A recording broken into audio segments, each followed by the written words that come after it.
камера که ترانسفور می‌کنه مثلا می‌بره چه کامera که هیچ وقت جاها انا راضي شو بدرات تکستای مرا کوتاهی چهار برام کرد نمی‌جا سوزا ها من گرفتم امروز نمی‌دونم دست دارم اونم دیگرش پر بود که او باتره ما در این لحظه مؤسسه دولتی ولایت خطلون سینما هنری آرتیستی ما تحت 5.5 ماه هست که به نوار گرفته ایستادیم. من امروز جای اساسی فیلمی که من موفق ریو و من هنرمندای جمهوری اومده من برادرای عزیز برمندوریم. من مدیر شعبه مؤسسه ولایت خطلون اکای جمهوری بسیار زمان میشم زحمت میکشم. رجب علی جون دولت این برادر کارگردان بزرگ هستند. اکای رجب علی انا هم قسمای تکنیکی دایرکتور این برادر هستند. من دایرکتور مؤسسه خطلون سینما ظفری ولی و کمینه کارگردان سینمایی هستند. من باوری کامل دارم که این فیلمی که ما همراهی برادر تشکیل کردیم باوری کامل دارم مخلصانی خدا پیدا میکنم. با ما باشه یک روستایی نزدیک فیلم هنری آرتیست. سلام بعد چی رسید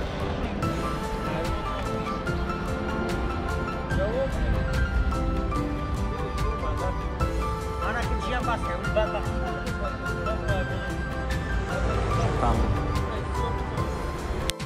Good.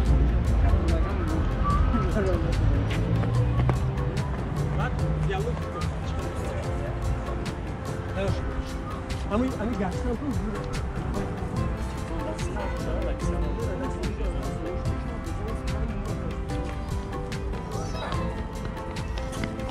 Nereye?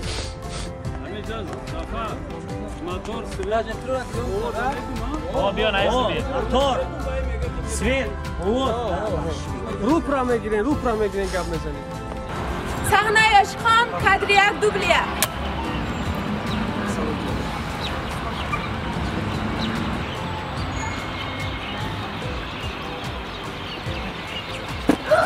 Стоп! Стоп! Ты чего пошла? Мачо, садди фильм рафтай сюда, Сафа. تو زدم با فیلم شما Садди фильм است. تو چی میخوایی؟ تو چی میخوایی؟ تو نمیدونی که این زن دارده؟ به ناموس به ناموس چی التماس؟ من توف کردم با این فیلم شما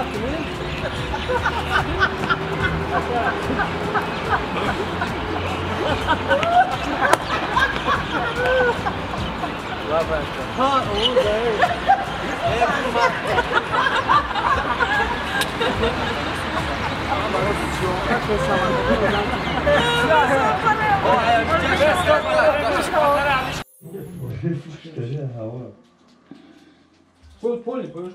Malmajon naqsho chiqadi, naqsho dushvoran هر یک نقش دشواری خودش دارد و خیلی دشوار است ولی مادری سنگدل بازی کردن کاری آسان نیست. ببینید که هم در حیات همین گونه است. وقتی که پدر و مادر دخالت میکنند به زندگی فرزند این بین خطوبی کلان است. باید جوان خودشون این مسئله رو حل کنند به یعنی انا همون وادار شدن پدر و مادر و زندگی جوانان.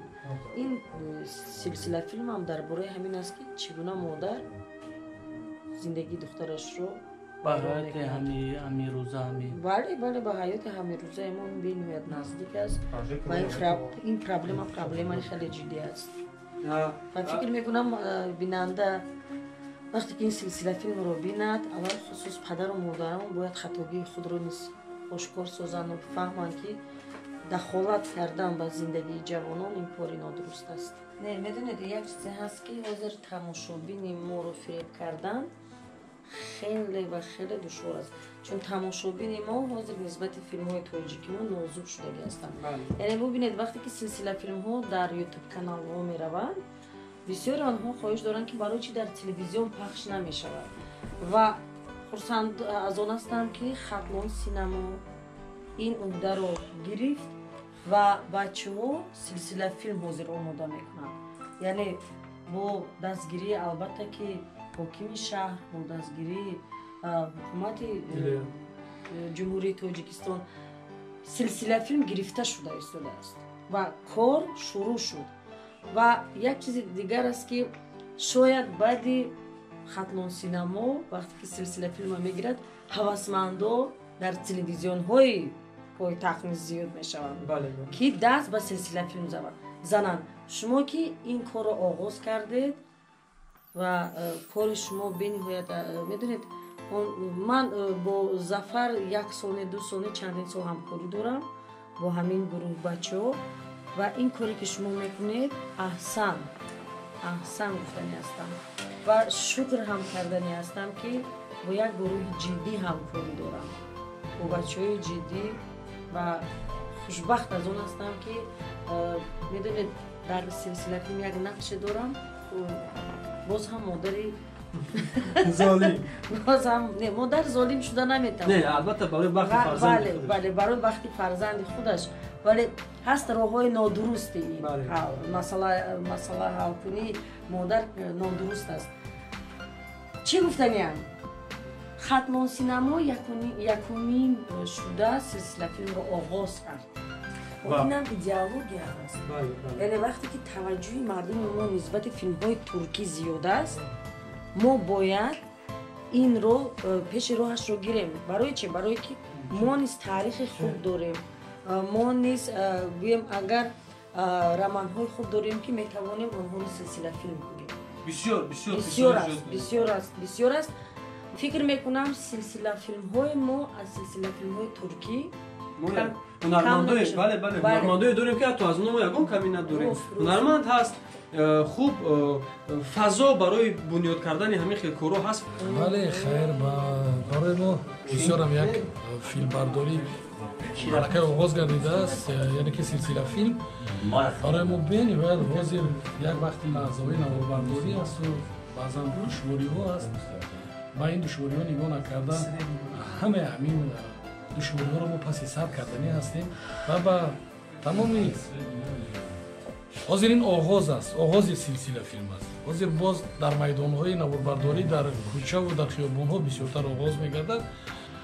باقی با همه کارمندان ایجادی ختنان سینما تنسیتی و برای ایجاد تمنا داریم با پیش زیابخت کرده باشد او شمارش باید خیانت کرده باشد عیبی من چی؟ چی؟ چی؟ اینقدر سوال ندید سرم درد میکند برای در سوداش پرسید یک خوش خبر بود. خلاص چی خوش خبر؟ این هفته امیر خامنه‌ای ما آخر رسیده. این هفته نصیب باشد و خبری نورو بکشه. ما اخم خانه نباشم دیزورم ما اصلا خب مسئله زندگی دختر حال شبه یگان فیلم مسئله نمی‌کنه هزارش نه دیگر نمی‌کنیم برای بود دیگران شده